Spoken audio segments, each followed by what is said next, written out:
நமச்சிவய அடியவர்கள் அனைவருக்கும் அன்பான வணக்கம். சிவனும் முருகனும் வேறில்லை.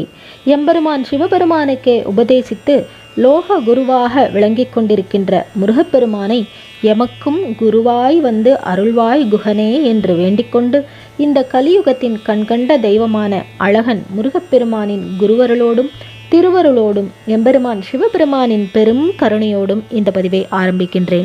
எல்லா மாதங்கள்லையுமே பௌர்ணமி வந்தாலும் இந்த ஐப்பசி மாதத்து பௌர்ணமி அப்படிங்கிறது ரொம்ப விசேஷமானது.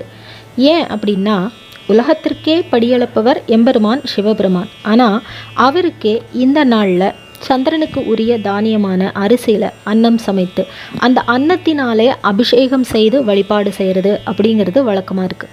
இந்த அன்னாபிஷேகத்தை தரிசனம் பண்ணினவங்களுக்கு சொர்க்கம் நிச்சயம் அப்படின்னு சொல்லுவாங்க. இதைத்தான் சோறு கண்ட இடம் சொர்க்கம் அப்படின்னு சொல்லுவாங்க நம்முடைய முன்னோர்கள். ஆனால் அது காலப்போக்கில் திரிஞ்சு வேறு அர்த்தமாக மாறிவிட்டது அப்படின்னு தான் சொல்லணும். இந்த அன்னாபிஷேக தரிசனத்தை கண்டவர்களுக்கு சொர்க்கம் நிச்சயம். அதைத்தான் சோறு கண்ட இடம் சொர்க்கம் அப்படின்னு சொல்கிறாங்க. எம்பெருமான் சிவபெருமானுக்கு தினந்தோறுமே 16 வகையான பொருட்களால் அபிஷேகம் பண்ணி நாம் வழிபாடு செய்கிறோம். அப்படின்னாலும் இந்த ஐப்பசி மாதத்து பௌர்ணமியில் சந்திரனுக்கு உரிய தானியமான அரிசினால் அன்னம் சமைச்சு நாம் ஏன் அன்னாபிஷேகம் செய்து வழிபாடு பண்ணணும் அப்படின்னா, இந்த ஐப்பசி மாதத்து பௌர்ணமியில் தான் சந்திர பகவான் தன்னுடைய சாபம் முழுமையாக நீங்க பெற்று தன்னுடைய முழு பொலிவோடு முழு கிரணங்களை பூமிக்கு மிக அருகாமையிலேயே தருகின்ற முழு 16 கலைகளோடு ஜொலிக்கின்ற ஒரு நாள் அப்படின்னா இந்த ஐப்பசி மாதத்து பௌர்ணமி தான். அதனால தான் இந்த நாளில் சந்திரனுக்குரிய தானியமான அரிசியில் அன்னம் சமைச்சு அன்னாபிஷேகம் செஞ்சு வழிபாடு பண்ணுறோம். இதனுடைய இரட்டிப்பு பலனாக சந்திரனாலே ஏற்படக்கூடிய தோஷங்களும் சந்திரனாலே ஏற்படக்கூடிய பாதிப்புகளும் குறையும் அப்படின்னும் சொல்லியிருக்காங்க பெரியவங்க.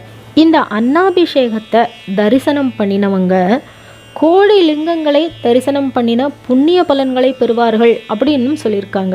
ஏன்னா இந்த நாளில் எம்பெருமான் சிவபெருமானுக்கு அன்னத்தினாலே அபிஷேகம் பண்ணுறதுனால அந்த ஒவ்வொரு அன்னமும் எம்பெருமான் சிவபெருமானினுடைய ரூபமாக சிவலிங்க திருமேனியாக கருதப்படுகின்றது.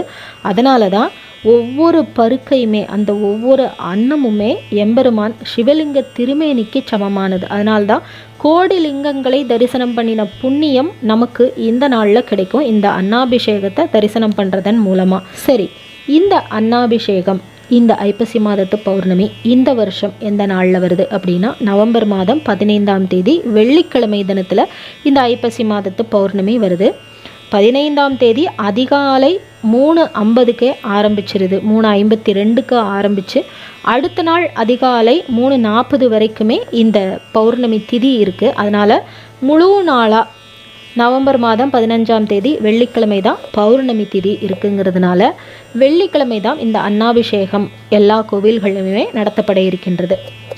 சரி, நான் கோவில்களில் சென்று என்னால் வழிபாடு செய்ய முடியலை, நான் வேலைக்கு போக வேண்டியிருக்கு, என்னுடைய வேலை சூழல் அப்படி இருக்குது அப்படின்னாலுமே நம்ம வீட்டிலேயே எளிமையாக அன்னம் சமைச்சு அந்த அன்னத்தில் கொஞ்சம் ஒரு ஸ்பூன் நெய் விட்டு சுத்த அன்னமாக, சுத்தன்னம் அப்படின்னா சுத்தான்னம் அப்படிங்கிறது சாதம் வடித்து அதில் நெய் விட்டோன்னா அது சுத்தான்னம். அந்த சுத்த அன்னத்தை நல்லா ஆற விட்டு உங்கள் வீட்டில் நீங்கள் லிங்க திருமேனி வச்சுருந்தீங்க அப்படின்னா அந்த லிங்க திருமேனிக்கு இந்த அன்னத்தினாலே அபிஷேகம் பண்ணி நீங்கள் மனதார வழிபாடு செய்யுங்க. கண்டிப்பாக இறைவன் நமக்கு அருள் புரிவார். இந்த அன்னாபிஷேகம் நடத்தும் போது நீங்கள் வீட்டிலே வழிபாடு செய்தாலும் சரி, கோவில்கள்லையுமே அந்த அன்னாபிஷேகம் நடக்கும்போது ருத்ரம் சமகம் இதெல்லாம் பாராயணம் பண்ணுவாங்க. யஜுர்வேதத்தில் இருக்கிற அந்த ருத்ரம் சமகம் எல்லாம் பாராயணம் பண்ணுவாங்க. நீங்களும் உங்கள் வீட்டில் இந்த ருத்ரம் சமகம் எல்லாம் நீங்கள் ஒலிக்க விடலாம். ஏன்னா நிறைய யூடியூப்லலாம் ஆடியோ கிடைக்குது, அதை ஒலிக்க விட்டு நீங்கள் வழிபாடு பண்ணலாம். உங்களுக்கு தெரிஞ்ச எம்பெருமான் சிவபெருமானனுடைய மந்திரங்களை சொல்லலாம். கோளறு திருப்பதிகம் பாராயணம் பண்ணி வழிபாடு பண்ணலாம்.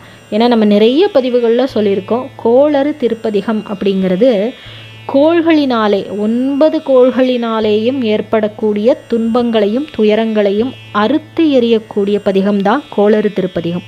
இந்த அன்னாபிஷேகம் பண்ணி வழிபாடு பண்ணுறதுனால சந்திரனுடைய பாதிப்புகள் குறையும் அப்படிங்கிறதே நம்ம சொல்லியிருந்தோம் முன்ன.